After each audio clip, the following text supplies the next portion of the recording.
നമുക്ക് ആരെങ്കിലും എന്തെങ്കിലുമൊക്കെ ചെയ്യണ കാണുമ്പോൾ നമുക്കതേപോലെ ചെയ്യണം, അല്ലെങ്കിൽ നമുക്കതേപോലെ ആവണം, അങ്ങനെയൊക്കെ ആഗ്രഹം ഉണ്ടായിരിക്കും. പക്ഷെ ഒരു തുടങ്ങാനുള്ള ബുദ്ധിമുട്ടുണ്ടായിരിക്കും.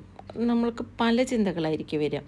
എനിക്ക് നല്ലൊരു ഫോണില്ലല്ലോ, വീഡിയോ പിടിക്കാൻ അറിയില്ലല്ലോ, ഞാൻ ചെയ്താൽ നന്നാവോ അതോ നന്നാവില്ലേ, മറ്റുള്ളവർ കണ്ടാൽ എന്ത് പറയും, ഇങ്ങനെയൊക്കെ വിചാരിക്കുന്നവരുണ്ടാവും, കുറേ പേരുണ്ടായിരിക്കും.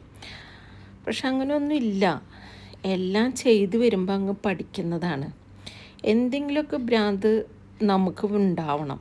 ആ ഭ്രാന്ത് നമ്മുടെ ലൈഫിനെ ബ്യൂട്ടിഫുൾ ആക്കും, എൻ്റർടൈനിങ് ആക്കും, റിലാക്സിങ് ആക്കും.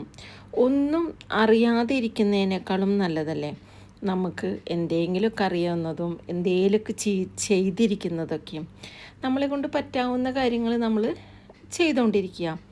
അതിപ്പോൾ മറ്റുള്ളവരെ ബോധിപ്പിക്കാനൊന്നുമല്ല, നമ്മുടെ ഇഷ്ടത്തിന് നമുക്കൊരു സന്തോഷം തരാൻ വേണ്ടിയിട്ട് ചെയ്താണ്ടിരിക്കാമല്ലോ. അങ്ങനെ അറിയലാണ്. അറിയാത്ത കാര്യങ്ങളൊക്കെ നമുക്ക് ചോദിച്ചങ്ങ് പോവാം.